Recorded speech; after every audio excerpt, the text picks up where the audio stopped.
Queridos irmãos, a paz do Senhor Jesus, amém? Amém? Graças a Deus. Estou muito feliz de estarmos mais uma vez aqui e já estava com saudade, né, de estar aqui no domingo pela manhã. Essas coisas, né, essas políticas deixou a gente assim um pouco ausente, distante, né? Porque não dava para... Se morássemos mais pertinho um pouquinho, até que daria, né? Mas naquele lugar lá é meio difícil. Mas graças a Deus que o Senhor, Ele tem nos dado a oportunidade de estarmos aqui. O pastor já orou, nós vamos ler então a palavra do Senhor. Quer usar o telefone? Não precisa não. Está todo mundo ouvindo ou não? Se quiser eu aumento meu volume aqui, eu também tenho um volume extra aqui, tá? Então, nós na escola passada, né, eu sei que exigir muito dos irmãos. Se eu perguntasse quem estava aqui no domingo, a última escola dominical, nós estávamos estudando o quê? Hebreus o quê? Eu quero que a igreja responda. Nós estávamos estudando o quê? Hebreus o quê? Hebreus capítulo 2. E nós paramos no versículo 10. Nós paramos no versículo 10, nós estávamos questionando o versículo 10, aí nós entramos no período de encerramento, não deu mais para continuar. Então nós vamos pegar exatamente de onde nós paramos, o versículo 10 do Hebreus aqui.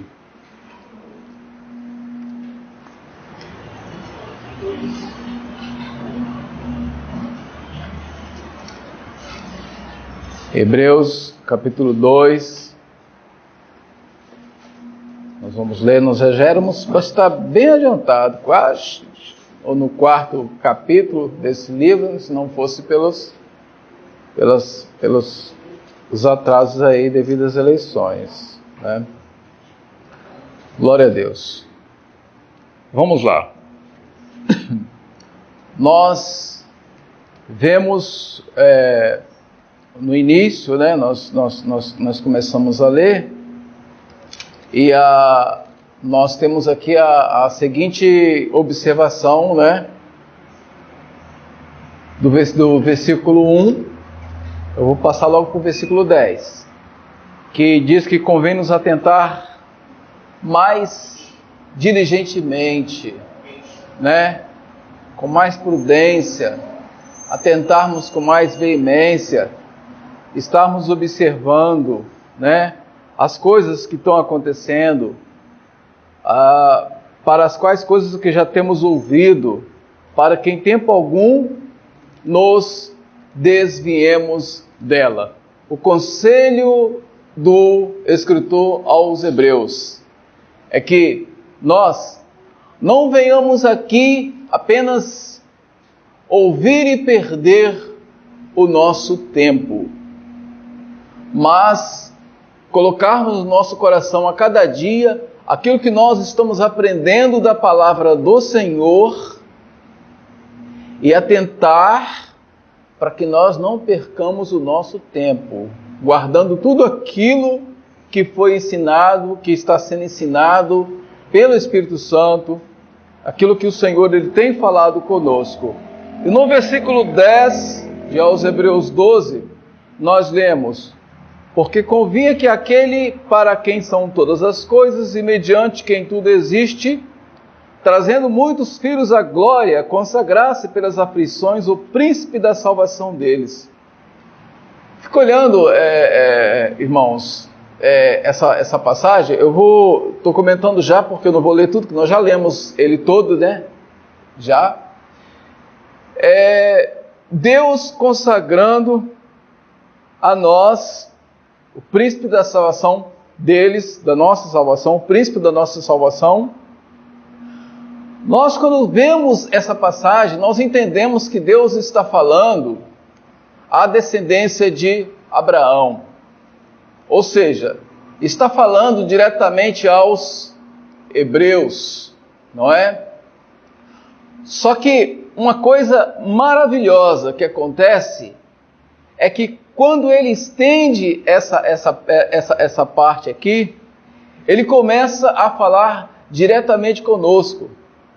E tudo quanto nós vemos na palavra de Deus, nós vamos encontrar respaldo dizendo que, apontando para Jesus, que é, né, o autor da nova aliança. E nessa nova aliança não existe só hebreus, não existe só, né, aqueles que,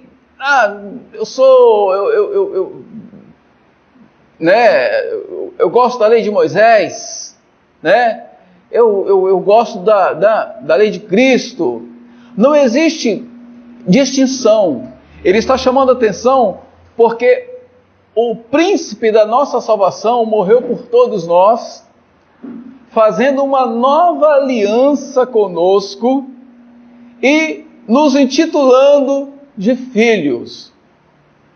Aí você pensa assim, não, peraí, mas como já é dito, o Cristo, ele veio para o que eram seus. A palavra de Deus diz isso, né? Ele veio para o que eram seus. Porém, os seus não o receberam. Mas a todos quantos o receberam, o que ele fez? Deu-lhes o poder de serem feitos filhos. Olha que coisa mais gostosa, mais linda que aconteceu. Paulo usa a expressão mais correta. Ele usa a expressão adoção. A adoção faz com que alguém que não tenha nada a ver com a sua família se torne filho legítimo.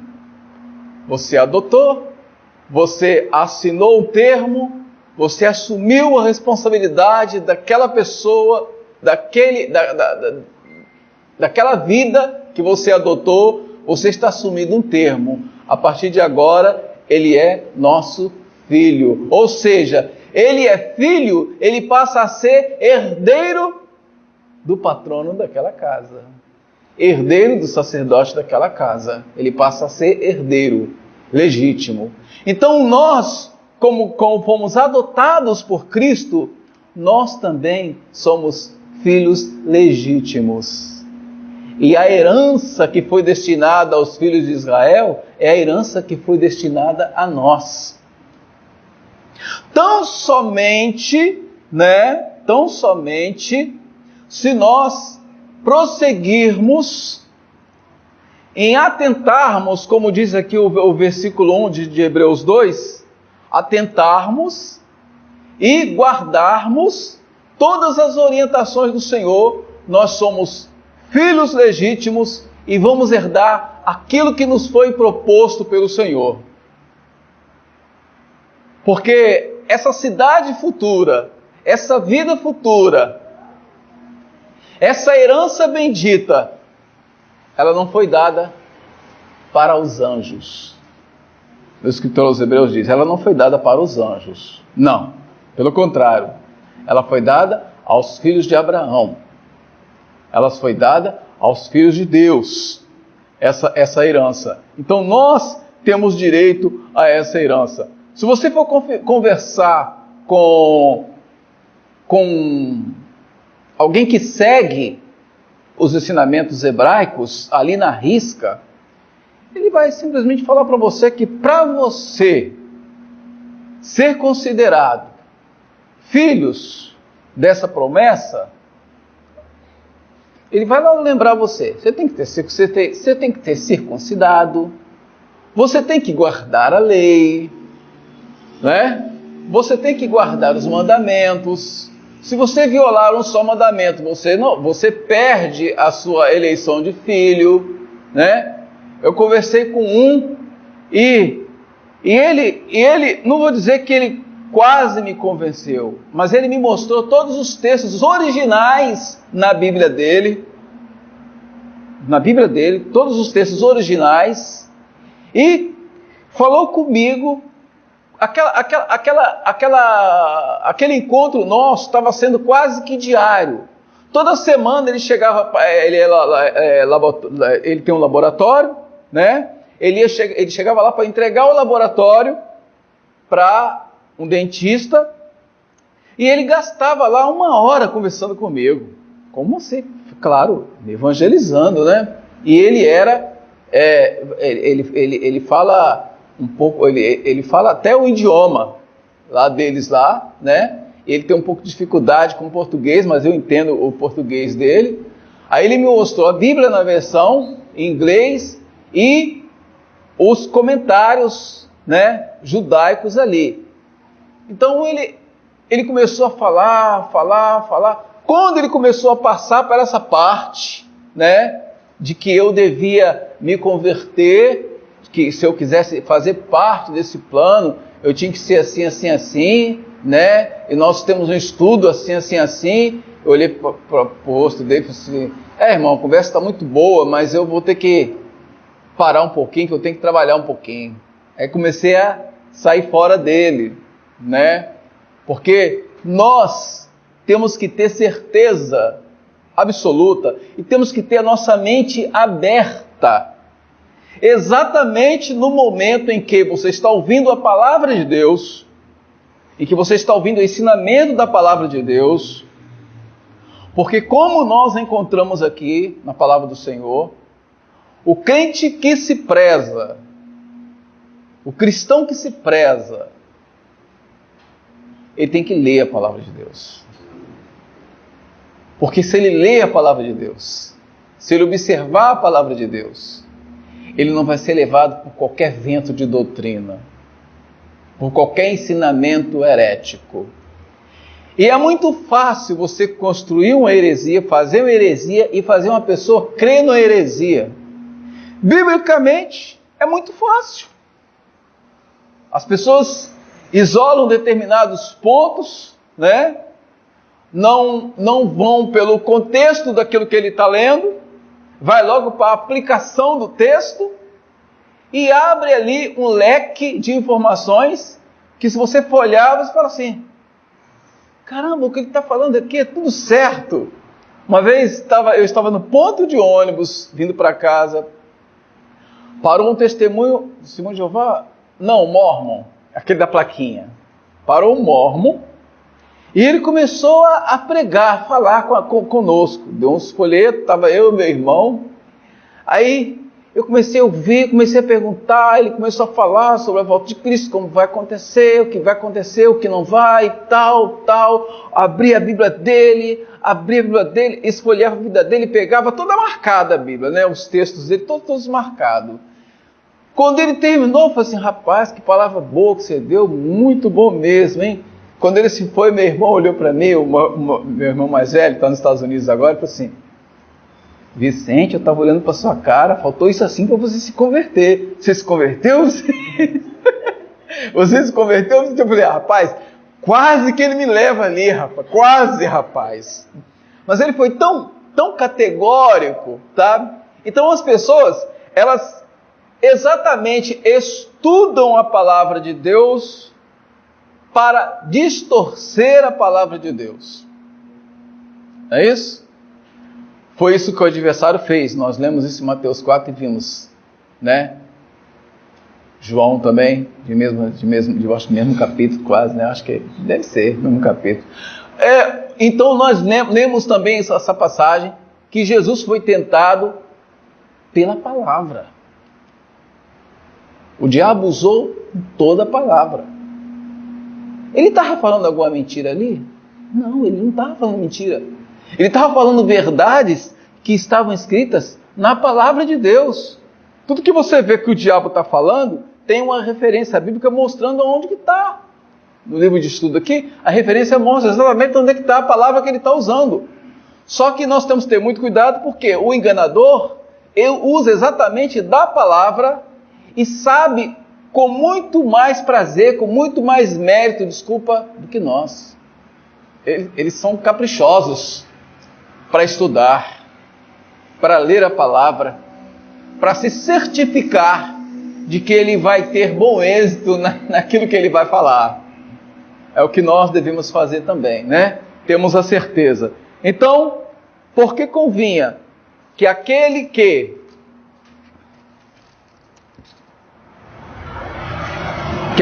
para quem são todas as coisas, e mediante a quem tudo existe, trazendo muitos filhos à glória, consagrasse pelas aflições o príncipe da salvação deles. Eu acho lindo porque é como eu falava antes, né? Às vezes a gente pensa assim, né? Mas peraí, nós somos filhos de Deus. Alguém tem a teoria, né, ou o pensamento de dizer assim: todos nós somos filhos de Deus, né? Todos nós somos filhos de Deus. Todos nós somos candidatos às bem-aventuranças que diz a palavra do Senhor. E não é verdade. Nem todos são filhos de Deus. Uma coisa que todos são: criaturas de Deus. Aí não tem como negar. São criaturas de Deus. Porém, uma criatura, uma criação de Deus, que ainda não recebeu o Senhor Jesus como seu Salvador, ele nunca vai poder dizer que é salvo ou que tem alguma coisa. Não, não vai. Porque primeiro, ele tem que receber a palavra de Deus, ele tem que acreditar no sacrifício vicário de Cristo, ele tem que acreditar, tem que receber o Senhor como seu intercessor, tem que olhar para Jesus e ver Jesus como seu intercessor. Porque, irmãos, veja bem uma coisa. Quando Moisés, que era figura daquilo que nós estamos aprendendo aqui hoje, figura de um Cristo que iria trazer todas as coisas, Moisés, ele vamos dizer assim, Moisés ia até Deus, mas Moisés não era Deus. Moisés ia até Deus e trazia a palavra de Deus. Porém, como se a história colocasse Moisés assim, vamos dizer, como Deus, e a boca de Arão, que era o sacerdote, fosse o profeta de Moisés. E tudo que Moisés ouvia diretamente de Deus lá, Moisés não falava. Moisés contava para Arão, e Arão então falava para as pessoas. E foi desse modo que foi acordado, né, com Moisés e Deus, que ele dizia: sou pesado de língua, mas o que eu vou fazer? Então, você vai falar e o seu, né, irmão vai transmitir. Arão vai transmitir lá a mensagem, tudo bem. Só que Moisés, ele intercedia. E Arão, como sacerdote, ele não tinha poder para tirar pecado de ninguém. Para que ele tirasse, o sacerdote, mediasse o pecado, ele tinha que chegar com matar, imolar o animal e apresentar o animal em sacrifício pelas pessoas, pelo pecado das pessoas. Um animal tinha que ser morto. Porém, aquele animal, aquela expiação tinha que ser sido feito tanto pelo povo quanto que primeiro pelo sacerdote. Cristo, o nosso sumo sacerdote, ele não precisou matar nenhum animal, porque ele era o sacrifício perfeito. Ele era o sacrifício perfeito. Ele fez o sacrifício perfeito. Diz a Bíblia que ele é o sumo sacerdote. E não precisou chegar animal nenhum. Ele se apresenta como o sumo sacerdote e diz: estou aqui por causa do meu povo. Estou aqui por causa da minha igreja. E no ritual, no que Israel foi ensinado, figurando o que aconteceria com o nosso Jesus, o animal tinha que ser morto, né? Tinha que ser levado fora da extensão ali do local, ser imolado pelas pessoas, seu sangue teria que ser derramado, e era válido mediante o derramamento de sangue. Então nós temos aí a figura do nosso Senhor Jesus. Porque diz assim a palavra de Deus, né?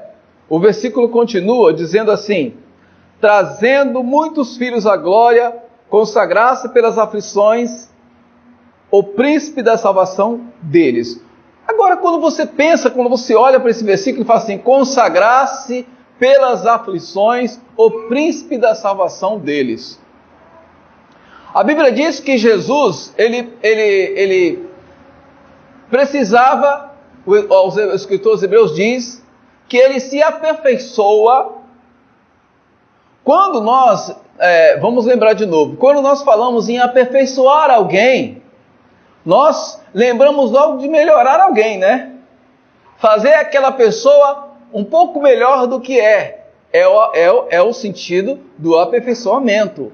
Mas quando se trata do nosso Senhor Jesus, ele não tinha dessa parte que nós muitas vezes pensamos em que se aperfeiçoar, porque ele era santo, ele não tinha pecado, ele não conheceu o pecado, né? Então ele não precisava se aperfeiçoar, ser mais santo para executar essa obra. O único lugar aonde ele deveria se aperfeiçoar era naquilo que ele nunca conheceu. O que ele nunca conheceu? O pecado, a doença, a dor humana, o desespero humano, as aflições cotidianas do homem. Aí aquele Salvador que nunca conheceu essas coisas, ele passa então a se aperfeiçoar nessas coisas, para que ele pudesse dizer assim depois, agora eu sei o que ela sentia, agora eu sei o que você sentia, agora eu sei o que você estava passando. Ele se aperfeiçoa exatamente nessas fraquezas, nesses males, nessas doenças nossas, para que ele pudesse fazer o sacrifício perfeito. Agora eu sei por que eu estou me entregando por causa deles. Conheci a fraqueza deles, conheci a doença deles. Porque é triste, né? Isso que acontece conosco é o seguinte: nós adoecemos, nós ficamos enfermos, nós nos entristecemos, porque alguém de nossa família fica enfermo e muitas vezes vai a óbito. E isso causa em nós grande tristeza, não é verdade? Vamos ver. Se Jesus não se aperfeiçoasse nessas coisas, né? Jesus teria o sentimento a ponto de chorar porque perdeu o amigo Lázaro? Teria? Não, ele não ia chorar, ele não ia sentir absolutamente nada. Mas ele sabia, ele sentia, ele via o que as suas irmãs estavam sentindo, porque ele se aperfeiçoou nessas coisas, ele veio se aperfeiçoando nessas coisas. Imagine um Jesus prestes a encarar o seu último momento no sacrifício da cruz do Calvário. Imagine ele cantando o último hino. Imagine ele cantando o último hino junto com os discípulos. Ele sabe que aquele era o último hino. Alguém depois escreveu que aquele era o último hino, porque viu que depois dali aconteceu todas as coisas que estavam referentes para cumprir na palavra de Deus. Mas Jesus sabia que aquele era o último hino. Imagine alguém sabendo que é o último hino, tendo a consciência de que é o último momento que ele está convivendo com 12 pessoas que ele escolheu para estar com ele. Imagine, ele começa a cantar, não sei que hino que ele cantou, mas imagine que ele começasse a cantar, né? Vamos lembrar um louvor aqui, mas que não foi ele que cantou. Mais perto quer estar meu Deus, de ti. Eu duvido se enquanto ele não estava cantando, as lágrimas estavam correndo nos olhos dele, porque ele sabia que era o último hino. Ele sabia que era o último momento que ele estava vivendo com os 12. Então, à medida que ele ia cantando, as lágrimas iam descendo nos olhos dele. Levava talvez um lenço, alguma coisa, algum guardanapo, algum papel, alguma coisa que enxugava o rosto dele, fazendo com que os seus discípulos não vissem, não olhassem diretamente para os olhos dele, vissem que ele estava chorando. Mas a minha Bíblia diz que ele, tendo cantado os últimos hinos, foi para onde? Para o Monte das Oliveiras. E exatamente nesse momento, eu estou mostrando para você o Cristo que sentia todas as emoções que nós estamos sentindo. Aí, quando ele estava orando no Monte das Oliveiras, quando ele convocou os seus apóstolos ali, Pedro, Tiago, João, fomos até ali adiante orar, foram orar cerca de um tiro de pedra, não sei se com arco ou com funda, não sei qual é a distância correta, mas um tiro de pedra, saiu e foi orar. Chegando lá, quando ele começou a orar, uma coisa acometeu a sua vida, uma coisa que a maioria de nós já experimentamos ou vimos no nosso dia a dia, na nossa casa. Jesus entrou em depressão. E ele começou a chorar abundantemente, dizendo assim: Pai, agora me surgiu uma dúvida. Eu sei que eu não devia ter essa dúvida, mas eu vou morrer por todos eles. O que eu tenho para passar por todos eles é grande. Eu vejo o meu momento, eu me vejo levando uma cruz, eu me vejo sendo esbofeteado no caminho do Gólgota, eu me vejo sendo empurrado por pessoas que eu nunca vi na minha vida, eu vejo eles falando para mim: seu idiota, seu hipócrita, larga de ser bobo, rapaz, larga essa cruz, aceita a proposta do Caifás, aceita a proposta, deixa outra pessoa morrer no seu lugar, tem tantos malfeitores aqui. Outros diziam: não, ele é digno de morte, deixa ele morrer. Ele viu toda aquela cena que ele ia passar, e ele olhou nitidamente, e ele viu a face de Deus. Com certeza ele viu o seu pai naquele momento, e disse assim: Pai, se for possível,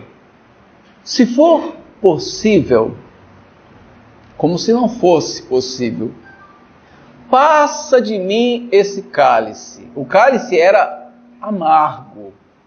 O cálice travava na garganta. O cálice era de agonia. Mas quando ele diz isso, em seguida ele fala: todavia, faz a tua vontade. Porque ele teve uma visão além. Quando ele estava orando, ele teve uma visão além.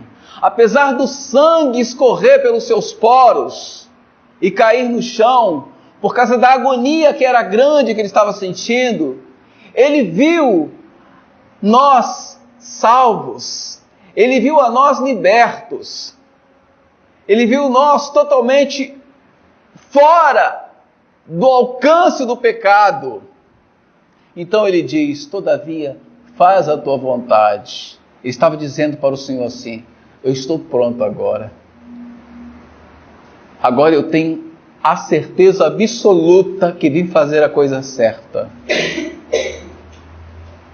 Irmãos, o diabo, ele não cansou nem um segundo sequer de fazer com que o nosso Cristo, que era 100% Deus e 100% homem, conhecendo as nossas dores e fraquezas, ele não desperdiçou nenhuma única ferramenta dele para que fizesse com que o filho largasse mão daquele momento. E eu gosto de pensar e de ver um pouquinho mais além, porque você imagina o Cristo, nosso Cristo, ele falando com Deus naquele momento, chorando, derramando sangue ali, antes de se consumar todas aquelas coisas. Imagine o momento que quando pegaram ele, quando perguntaram por ele, ele tinha um momento perfeito para se ocultar. Quantas vezes nós vimos na Bíblia aqui, os evangelhos, Jesus e uma multidão à sua frente, e uma multidão na sua retaguarda atrás, e mais na frente diz a palavra de Deus que tem o quê? Tem penhasco. E Jesus não podia seguir adiante pelo penhasco, Jesus não podia voltar para trás porque tinha muita gente. E o que ele fez? A minha Bíblia diz que ele se ocultou diante dos olhos deles e saiu dali. Porque o meu Deus, que eu gosto de dizer que era 100% Deus e 100% homem, ele não tinha que fazer esse sacrifício se ele não quisesse, né?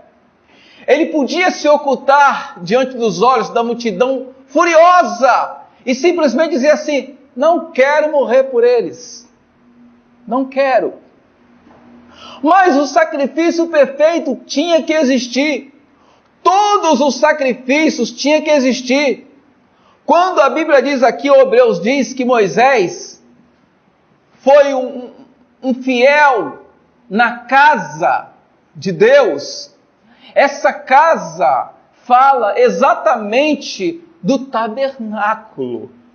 Ele foi fiel à casa, foi fiel ao tabernáculo, ele não quebrou nenhuma regras do tabernáculo, sendo fiel.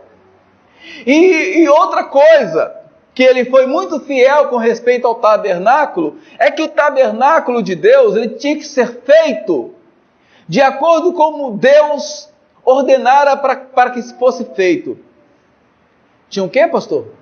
Medidas, né?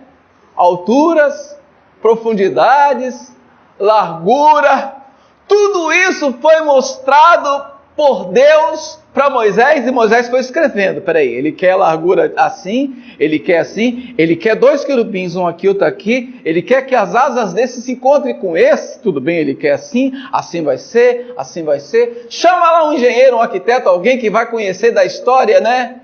E vai construir isso aqui, e automaticamente Deus já conhece, já traz alguém e capacita alguém com a sabedoria para fazer exatamente conforme tudo que estava escrito ali. Tudo tinha que ser cumprido, né?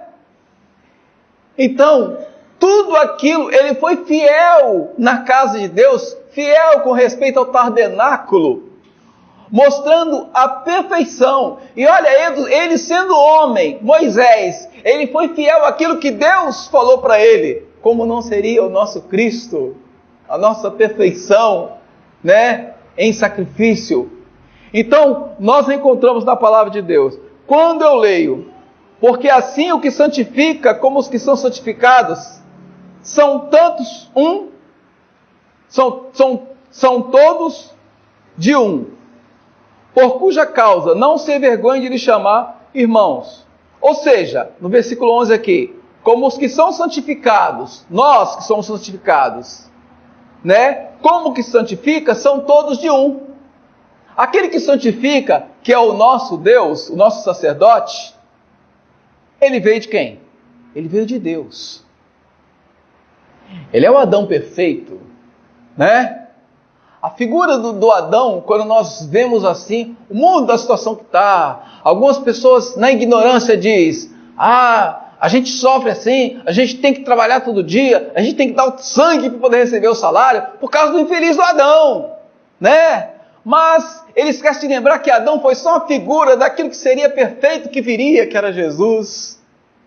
Toda a palavra de Deus, na sua essência, aponta exclusivamente para aquele que haveria de vir e aperfeiçoar todas as coisas. Jesus é o centro de tudo. Jesus é o começo de tudo. Jesus é o fim de tudo. Jesus continua para sempre quando todas as coisas passam. É nesse Jesus que nós confiamos. E é por esse Jesus que nós aprendemos. Eu quero que você lê para mim João 17, 10. Eu não vou pedir que leia apenas João 17, 10, mas que leia João 17, 10 e 11. Para você entender. Porque assim o que santifica como os que são santificados são todos de um, por cuja causa não se envergonha de lhe chamar irmãos. Ele nos chama irmãos, somos adotados legítimos, por isso ele nos trata de irmãos, somos herdeiros dele. Lê, por favor. Todas as minhas coisas são tuas, e as tuas coisas são minhas, e nele sou glorificado. E eu já não sou mais do mundo. E eu não já estou mais no mundo, mas eles estão no mundo. Eu vou para ti, Pai Santo. Guarda em teu nome aqueles que me deste, para que sejam um, assim como nós. Lê o outro. Estando eu com eles no mundo, guardava-os em teu nome. Tenho guardado aqueles que tu me deste, nenhum deles se perdeu, serão filhos da perdição, para que a Escritura se cumprisse. Mas Pode continuar. acho que você quer chegar. Sei, ela mesma. Mas agora eu vou para ti, digo isto no mundo, para que tenham a minha alegria completa em si mesmo. Dei-lhes a tua palavra e o mundo os odiou, porque não são do mundo, assim como eu não sou do mundo. Não peço que os tire do mundo, mas que os livre do mal. Não são do mundo, como eu do mundo não sou. Santifica-os na tua verdade, a tua palavra é a verdade. Irmãos, olha só, essa foi a oração sacerdotal de Jesus. A oração sacerdotal de Jesus. Quando ele estava falando essas palavras, ele olhava para um futuro distante, porque ele clamou exatamente por nós. Ele diz assim: e peço não somente por esses, mas por aqueles que pela sua palavra hão de acreditar em mim. Aí eu me sinto maravilhado, porque eu me vejo diante da oração de Jesus. Eu me vejo incluído na oração de Jesus. Peço não só por esses, mas por aqueles que pela sua palavra hão de crer em mim. Jesus orou por você. Jesus orou para você estar aqui hoje. Ele intercedeu para que você pudesse estar aqui hoje. Então ele, sofrendo todas essas coisas e como sumo sacerdote, ele estava mostrando que aquilo que foi falho, que aquilo que não deu certo, agora tinha tudo para dar certo, porque o Cristo, estava ali. Aquele sacerdote que ia levar a oferta pela culpa das pessoas, olha como é que ele tinha que ir. Ele tinha que se santificar muitos dias antes para ele entrar no Santo dos Santos. E só esse sacerdote entrava no Santo dos Santos. E para que ele entrasse no Santo dos Santos, havia uma regra. Nas suas vestiduras tinha que haver pendurado aqui uns sinos.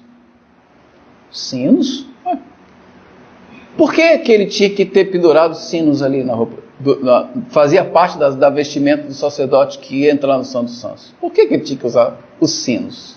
Né? E outro detalhe.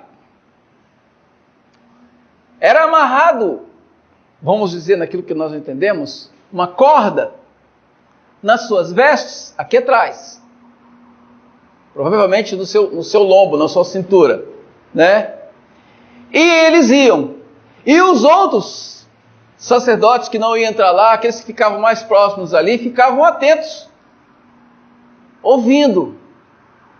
Porque se acontecesse daquele sacerdote, por mais que ele se consagrasse para entrar no Santo dos Santos, se ele não estivesse muito bem, se houvesse alguma falha, algum pecado, aquele sacerdote, os daqui de fora só iam ouvir o barulho da sineta. Eles olhavam para o outro e falavam assim, pode puxar. O próximo sacerdote, por favor. Gente, eu vejo uma fila de um monte de sacerdote, tudo com medo assim, tremendo, pensando assim, oh Deus, tem misericórdia. Eu me consagrei, eu me aprontei, mas será que aconteceu alguma coisa que eu tenha passado despercebido e eu não vi? Eu estou entrando para um lugar que eu posso sair vivo e sair morto. E o sacerdote olhava para aqueles a quem ele tinha mais afinidade, né? Algum parentesco, e dizia assim, queridos, intercede por mim, o Senhor aí, porque eu vou entrar lá. Irmãos, imagine. Aí quando aquele sacerdote, quando eles ouviram o sinetar, ele caiu, ele morreu. Eles puxavam, e o corpo dele vinha sendo arrastado, eles tiravam o corpo dele para fora. Estava morto, sem vida. Ele não era santo o suficiente para entrar lá. Jesus, ele entra no Santo dos Santos com a total certeza de que nada vai lhe acontecer. Ele não precisa de sinetas, ele não precisa de corda nas suas costas para ser removido. Aleluias! Porque ele é o sacrifício perfeito, porque ele é o sacerdote santo perfeito, que não precisa de animal para tirar pecado de ninguém, nem sangue de animal para aspergir sobre alguém, para que aquela pessoa fosse purificada. O seu próprio sangue nos purifica de todo pecado e nos faz eleitos daquilo que nos está proposto. Eu acho lindo, porque o escritor aos Hebreus, ele diz assim, olha, não foi a anjos que ele escolheu para fazer essa obra, ou para mostrar tudo isso que ele queria dar, não foi a anjos, mas foi a descendência de Abraão, foi para nós, né? Foi para nós diretamente que o Senhor ele reservou todas essas coisas. Agora é lógico que cá entre nós vemos aí outras heresias, né, falsas, calvinismo, por exemplo, né, aquelas pessoas que acham que salvo uma vez, salvo para sempre, está totalmente errado, porque esse sacrifício que Jesus fez na cruz do Calvário, para ele ter validade sobre nossas vidas, ele requer sacrifício e obediência da nossa parte.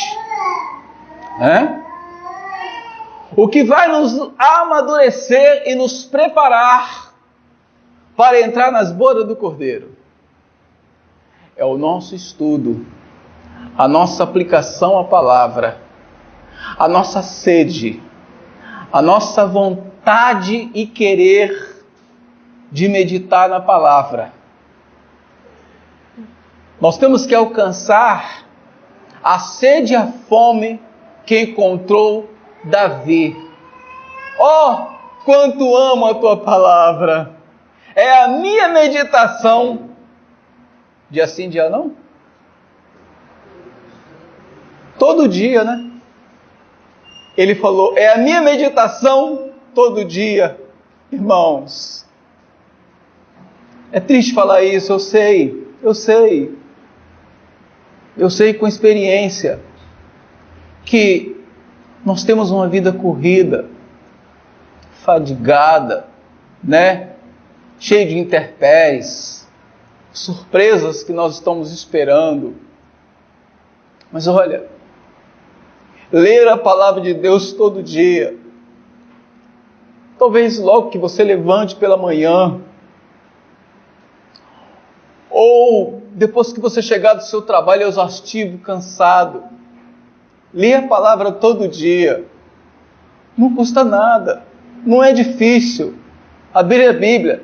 Eu conheço pessoas, 70, 80 anos, 87 anos, que lê a palavra todo dia, pastor.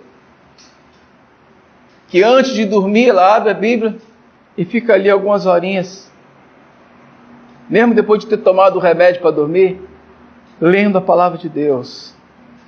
Depois que ela lê bastante, marca onde terminou de ler e vai dormir. De manhã, antes de levantar, lê a palavra de Deus. Isso tem que se tornar um hábito na nossa vida. Tem que se tornar um hábito na nossa vida. Porque se nós estamos lendo a palavra de Deus, nos alimentando todos os dias, né, nós não vamos passar vergonha hora nenhuma. Como que eu quero dizer? Que vergonha, né? É difícil. Se a igreja está cheia, não vou dizer com esses tantos de membros aqui, a igreja está cheia. Se o obreiro, o pastor perguntar assim, quem leu a palavra de Deus, tirou um minuto para ler a palavra de Deus hoje, pela manhã ou à noite, levanta a mão. Irmãos, não sejamos hipócritas. Nós não vamos todos levantar as mãos aqui e dizer que lemos a palavra de Deus. Não vamos. Né? Não vamos. Porque não tiramos. Tiramos tempo muitas vezes para ver um filme, uma série. Tiramos tempo muitas vezes para assistir alguma coisa do mundo secular. Tiramos tempo muitas vezes para assistir o noticiário do meio-dia. E nos esquecemos da palavra. Na verdade, isso acontece. Então, quando aos Hebreus aqui ele diz, no versículo 12, dizendo, anunciarei ao teu nome, a meus irmãos, cantar-te-ei louvores no meio da congregação. Ele está citando os Salmos, né? 20 e 22. O escritor aos Hebreus cita os Salmos. E outra vez, versículo 13, porém nele a minha confiança, e outra vez, eis-me aqui a mim e os filhos que Deus me deu. O Senhor, Ele tem prazer, Ele vai ter prazer em apresentar diante de Deus os filhos que Deus deu para Ele. Eis aqui os filhos que Deus me deu. João já dizia aqui, né? No João 17, na oração intercessória. Todos estão aqui perante mim. Está vendo, Senhor? Os que me deste estão todos aqui. De menos aquele filho da perdição. De menos o filho da perdição. Irmãos, veja bem, nós não estamos... Às vezes um pai pensa assim, né? Orei pelo meu filho a vida toda. E ele não se converteu. Pedi ao meu filho para largar as drogas. E ele não largou. Um dia meu filho chega diante de mim e diz, pai, eu vou sair com os amigos. Vai com Deus. Deus te abençoe. Porque é direito do pai abençoar o seu filho. Eu tenho um filho que se ele sair 10 vezes de casa para ir na venda, no mercado, quando ele chega, é como se ele estivesse chegando a primeira vez e diz, benção, pai. Eu acho a coisa mais linda. Benção, Pai. Eu digo, Deus te abençoe, meu filho, mas às vezes eu acho graça, eu digo, não, você acabou de sair, meu filho, você está voltando. Que bom que ele saiu e voltou. Que bom. Eu oro a Deus para que ele continue saindo e voltando, que ele nunca esqueça de dizer, bênção, Pai. Porque no dia que ele sair e chegar na minha casa e não me disser, bênção, meu Pai, eu vou notar que tem alguma coisa errada com meu filho. Então aí vai ter que entrar o espírito intercessor de sacerdote, começar a orar e falar, Senhor, tem algo errado, porque meu filho saiu, retornou e não tomou bênção a mim. Então, irmãos, nós que somos pais e que amamos os nossos filhos e que vemos isso no nosso dia a dia, né? Eu tenho conversado muito com meu filho. Eu oro para ele e digo que você tem que tirar essas coisas do seu coração. Ele me responde, por enquanto não tenho como tirar não. Eu oro para que Deus remova do coração dele aquilo que não é de Deus. Eu oro, né? Nós, no nosso dia a dia, nós passamos por momentos difíceis. Às vezes, uma rebeldia de um filho nos faz chorar, né? Nós contemplamos ações em nossas casas que não convém dizer, falar, porque é de cunho próprio da gente passar. Tem coisas que não precisa você ficar questionando, né? Mas existem momentos em que nós temos que tomar a posição de sacerdote verdadeiro do lar e nos levantar e dizer, ei, espera aí.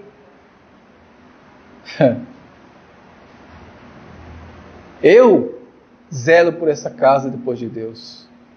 Eu mando nessa casa depois de Deus.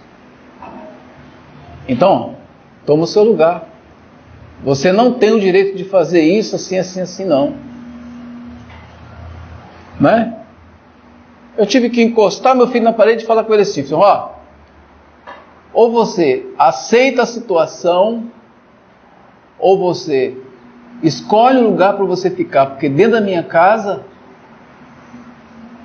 eu cuido. Da minha casa, eu cuido. Eu sei quando o meu filho precisa de vara. Quando a minha filha precisa de vara. Você não. Eu sei. Então, ou você se acentua e aceita a situação, ou você arruma um lugar para você ficar, porque aí falta espaço para nós dois aqui dentro. E isso dói falar com o filho assim, mas nós, como sacerdote, temos que encarar de frente nossos problemas e falar, mesmo que doa. Depois me deu vontade de chorar, chegar lá, meu filho, não quis falar isso com você. Meu filho, não foi da minha vontade falar isso com você. Meu filho, eu queria encher de presente para que ele visse que ele me perdoou. Eu fiquei perturbado, liguei para minha esposa, não estou conseguindo trabalhar direito, porque depois que eu falei aquilo, eu tô sem chão. Eu preciso de um conselho seu, eu fiz errado.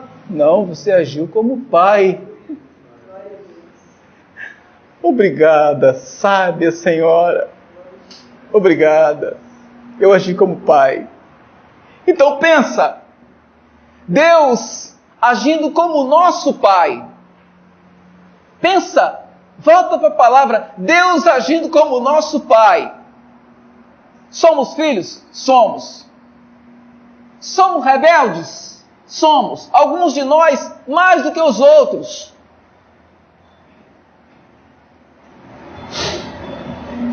Achamos que podemos encarar o nosso pai e dizer desaforos para ele. Não podemos. Temos que conhecer o nosso lugar. Não podemos. Então tá. Ele ora por nós, intercede por nós. Ele faz o sacrifício perfeito por nós, porque Ele, conhecedor das nossas fraquezas, Ele sabe o que é dor no corpo, Ele sabe o que é ser desafiado por filhos. Ele sabe o que é alguém chegar no seu ombro e falar assim: rapaz, manda esse cara embora da sua casa. Manda essa ovelha negra embora da sua casa. Ele sabe o que é alguém chegar para você e fazer você desistir do seu projeto na presença de Deus. Rapaz, essa igreja que você está indo lá na Serra é muito longe, tem outras igrejas mais perto aqui, para com isso, vem reunir com a gente aqui, né? Para que esse sacrifício, sair daqui todo dia, encarar trânsito, vir de lá para cá? Jesus sabe o que é isso, porque é quem chega para ele no ápice dele executar a sua obra. Para que sofrer por essa multidão? Para que sofrer por esse povo? Tem piedade de ti mesmo, não precisa fazer isso, não tem necessidade. O Senhor é Deus, mesmo conhecendo que Ele era Deus, não precisa fazer isso. Isso o tempo todo você vai ouvir, pode ter certeza. Jesus experimentou essa aflição e mostrou que era capaz de passar por isso. Então nós somos capazes de passar por isso. Quando estamos no Senhor, nós tomamos a direção certa. Quando confiamos na palavra de Deus, nós tomamos a direção certa. O versículo 14 diz assim: e visto como os filhos participaram da carne e do sangue, os filhos participaram da carne e do sangue, também ele participou das mesmas coisas, para que pela morte aniquilasse o que tinha o império da morte, isto é, o diabo. Os filhos participaram da carne e do sangue. Quando ele fala que os filhos participaram da carne e do sangue, ele está falando exatamente o quê? A enfermidades, a dores, a desilusões, né? A decepções, coisas humanas. Os filhos participaram disso. E ele igualmente participa de todas essas coisas. É como eu falava no começo. Aonde ele precisava se aperfeiçoar? Naquilo que ele não conhecia. Aquilo que ele não conhecia. Que eram exatamente as emoções que nós conhecemos. Ele não conhecia. O que era dor. O que é pecar? Como é que se peca? Como é que eu posso ser tentado a pecar? Eu preciso aprender como é que é isso, porque eu não sei. Então eu vou aprender. E no exato momento que ele está enfraquecido, por estar jejuando, para poder conseguir passar por aquela prova, o diabo chega e diz assim: vem cá, vamos dar um passeio. E leva ele para o deserto. E lá, cheio de fome, a tentação começa pelo estômago, né? E depois vai abrangendo, como ele não cai, vai abrangendo a situação. E o diabo apela e mostra para ele: bom, quem sabe existe um fator vaidade. Ele é humano, dá para ver que ele é humano. Ele sangra, né? Ele sangra. Ele é humano. Então, te dou tudo isso. Te dou as riquezas todas que você precisa. Hein? É só você abrir mão disso, e disso, e disso. É como se alguém chegasse para você hoje e dissesse assim: ó, se você abrir mão da sua família, eu te dou isso, isso e isso. Alguém chegou para mim, no auge do meu casamento, eu estava começando a formar uma família, minha esposa estava grávida de um e embalando o outro, né? E alguém chegou para mim e disse para mim assim: olha, eu tenho isso, isso, isso, e vem cá. Eu trabalhava no banco. Ele falou: vem cá. Entrou lá, puxou o saldo da conta dele, o extrato da conta dele, e me mostrou o saldo da conta dele. Eu olhei, rapaz, que monte de zero é esse? É o dinheiro que eu tenho. Por que você não vem comigo? Por que você não vem comigo? Larga a sua família e vem comigo. A gente vai viver à vontade. Você pode escolher a casa onde você quiser que eu compro. Apartamento onde você quiser que eu compro. Eu olhei para ele. Tenho a minha esposa. Tenho os meus filhos. Tenho o meu compromisso com Deus. Isso é seu. Você lutou para conseguir, gasto do jeito que você quiser. O meu eu vou ganhar aqui, como vigilante. Muito obrigado. Deus, Ele teve todos esses sofrimentos, passou por tudo isso, para que nós, como filhos dele, não caíssemos na fraqueza de ceder à tentação. Porque a tentação vem para todos. Então, irmãos, a tentação vem para todos. E nós temos que ser fiéis, firmes o tempo todo diante do Senhor. E continua aqui, né? E livrar-se das mesmas coisas, para que pela morte aniquilasse o que tinha o império da morte, isto é, o diabo. No momento, eu gosto de lembrar nisso, porque no momento em que Deus está na cruz do Calvário, até os últimos momentos que Ele está na cruz do Calvário, com vida. Gente, imagine, as mãos perfuradas e os pés, não sei a forma, tem alguns estudiosos que falam com respeito à forma como Jesus ele foi crucificado. Pelo que eu entendi, foram usados três cravos. Isso quer dizer então que uma mão foi crucificada aqui, outra aqui, na posição da cruz, né? E provavelmente alguns eles amarravam para que não cedesse, porque o peso do corpo poderia ceder e rasgar e cair. As mãos eram amarradas e os pés eram colocados um exatamente sobre o outro, assim, nessa situação assim, ó, um sobre o outro. E era pregado exatamente o prego aqui, resvalando o outro aqui, na mesma posição, e ali era fixado na madeira.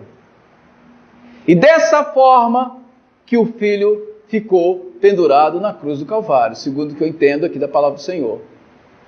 Então, veja exatamente esse momento. Enquanto estava acontecendo esse momento, a reunião estava pronta do inferno.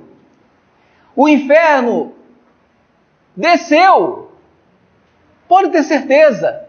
O inferno desceu na terra e ficou contemplando de pertinho o sofrimento de Jesus. E o diabo o tempo todo dizia assim, ó, agora ele vai ceder. Na hora do jardim ali eu tentei, lá no deserto eu tentei e não consegui, mas agora ele vai ceder. Vai. Quer ver? Quando ele dá o grito, Pai, perdoa, não sabe o que faz. Ixi, não foi dessa hora, o diabo se decepcionou, não foi ali naquele momento. Quando ele dá o grito e entrega o Espírito, quando a terra treme, dá aquele terremoto, o diabo olha para a sua comitiva e diz assim, perdemos. Perdemos essa. Não, peraí, ainda tem o sepulcro, né? Não, mas perdemos, agora já era, não tem como interpelar mais não, perdemos aqui, acabou para nós. Mas vamos tentar, pelo menos pelo fator da mentira, quem sabe vai dar certo, né? A gente vai desvirtuar alguém e continuou a peleja até o final. Mas quando Jesus ele morre, diz a palavra de Deus, né? Aqui, nesse versículo aqui que nós acabamos de ler, está dizendo o quê? Que ele aniquilasse, para que pela morte dele, do Senhor, aniquilasse o que tinha o império da morte, isso é, o diabo. Ele imperava, até antes de Jesus morrer por todos nós, ele imperava sobre a morte. Ele ditava as regras, né? Quanto mais vítimas ele fazia, melhor para ele. Mas agora, o Senhor, ele aniquila o império da morte. Ele aniquila o diabo com a sua morte de cruz. Ah, você perdeu. E para provar que você perdeu, aí a Bíblia diz, né? Que ele toma as chaves do inferno e da morte. Falei, agora? Cadê o seu poder? Cadê? Cadê? Fala agora. Quem é que manda no pedaço? Hein? Aqui, ó. Sou eu, Todo-Poderoso. Amém? Então Deus, ele fez isso por nós. Ele livrasse todos os que, com medo da morte, porque havia o medo da morte, estavam por toda a vida sujeitos à servidão. Sujeitos à servidão por meio da morte. Porque tinha medo de morrer, então se via obrigado a servir esse imperador da morte. Né? Para concluir aqui, né? Vamos lá. Porque, na verdade, ele não tomou anjos, mas tomou a descendência de Abraão. Por isso convinha que em tudo fosse semelhante aos irmãos, para ser misericordioso, fiel sumo sacerdote naquilo que é de Deus, para expiar os pecados do povo. Fiel sumo sacerdote. Eu acho lindo. Ele tinha que ser semelhante aos irmãos nos seus sofrimentos, na sua agonia, nas suas decepções, nos seus vitupérios. Ele tinha que ser, para ser misericordioso e fiel sumo sacerdote, naquilo que é de Deus, para expiar o pecado do povo. Ele poderia expiar o pecado do povo sem ter o perigo dele morrer antes de chegar ao Santo dos Santos. Ele chega ao Santo dos Santos agora e abre o véu e diz assim, olha aqui, ó, ei, agora eu faço de cada um de vocês um sacerdote. Eu faço de cada um de vocês um sacerdote. Ninguém precisa te amarrar ou colocar sinetas mais em você para você morrer quando você entrar no Santo dos Santos. Qualquer um de nós podemos entrar no Santo dos Santos. Você está na sua casa. Existe o Santo dos Santos dentro da sua casa. Existe um lugar dentro da sua casa. Santo dos Santos está dentro da sua casa. Chega lá no secreto, no escondido, começa a falar com Deus, começa a interceder pelo seu filho. Aquele problema, aquela enfermidade que você acha que vai te vencer, você vai ver que não é nada.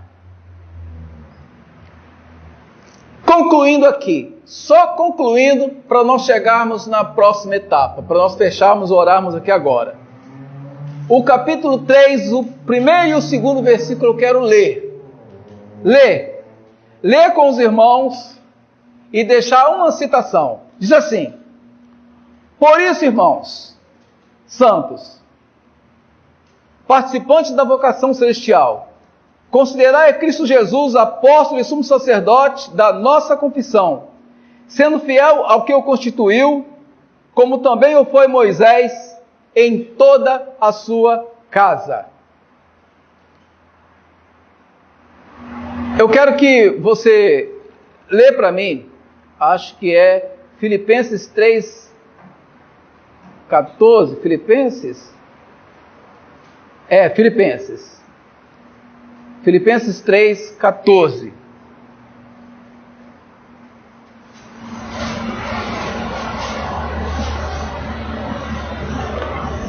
Todavia fizeste bem em tomar parte da minha aflição.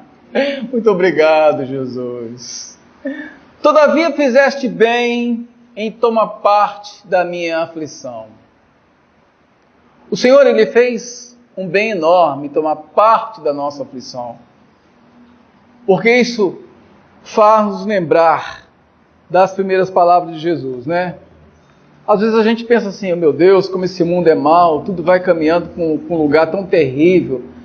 Jesus, quando ele diz assim, na minha interpretação, quando ele diz assim, tendes bom ânimo, eu venci o mundo.